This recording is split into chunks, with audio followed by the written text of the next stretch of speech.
আজ সত্যিই খুব মন ভরে খেলাম এবং বাড়ির সবাই খেয়ে জানালো খুব ভালো হয়েছে। বানিয়ে নিলাম আম পোড়া চিকেন। এটা যে এত ভালো হবে আগে বুঝতে পারিনি। খুব ভালো হয়েছিল। আম নিয়েছি এখানে, কাঁচা আম, রসুন আর পেঁয়াজ সব কিন্তু আগে একবার পুড়িয়ে নিতে হবে। এই রান্নায় কোনো টক দই বা টমেটো কিচ্ছু ব্যবহারের প্রয়োজন নেই। এক্সট্রা কোনো ঝামেলা নেই, শুধু পেঁয়াজ আর এই আম ভালো করে পুড়িয়ে নিতে হবে। এখানে আমি একটু দুটো পেঁয়াজ পুড়িয়ে নিয়েছি আর দুটো মতন পেঁয়াজ আমি এখানে কুচিয়ে নিচ্ছি। ব্যাস, কুচিয়ে রেডি করে নিয়েছি। এবার আমের পোড়া অংশটা ভালো করে ছাড়িয়ে রেডি করে নেব। পেঁয়াজেরও তাই। প্রয়োজন হলে তোমরা পাশে একটা বাটিতে জল রাখতে পারো। মাঝে সাঝে হাত বুলিয়ে জলে একটু ধুয়ে নিলে কী হয়, পোড়া ভাগটা চলে যায় এবং ছাড়াতেও খুব সুবিধে হয়।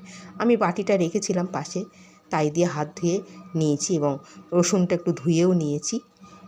এবারে ওই যে পোড়া পেঁয়াজ, রসুন আর ওই আমটাও রকম ছুরি দিয়ে সাইড থেকে দুই পাশ কেটে দেব।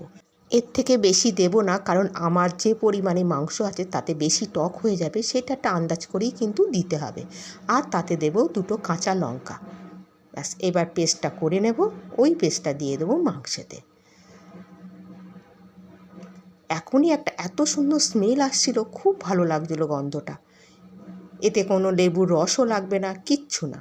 নুন, হলুদ এবং সর্ষের তেল দিয়ে ভালো করে কিন্তু মাখাতে হবে। মাখিয়ে একটু রেখে দিতে হবে। একটু বেশি সময় রাখলে ভালো হয়। আমার হাতে বেশি সময় ছিল না, অল্প একটু সময় রেখেছি। এবারে আমি একটু মাংসে আলু ভালোবাসি। এখানে তোমরা চাইলে আলু না দিয়েই করতে পারো। আমি একটু আলু দিয়েছি, কারণ আলু আমার খুব পছন্দের মাংসের।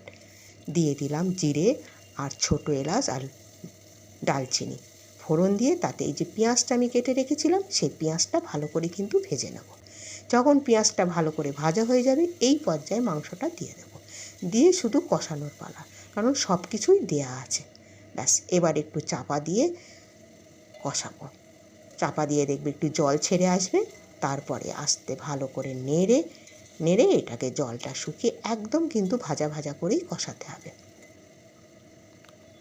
রান্না সব সময় কষানোর ওপরেই কিন্তু নির্ভর করে। দিয়ে দেবো কাশ্মীরি লঙ্কার গুঁড়ো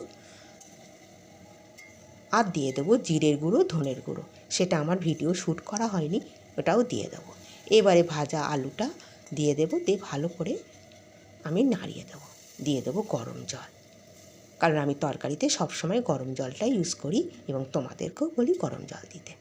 ব্যাস, এবারে ফুটে উঠলেই কিন্তু পেয়ে যাচ্ছ আম পোড়া চিকেন। খেতে সত্যি ফাটাফাটি হয়েছিল।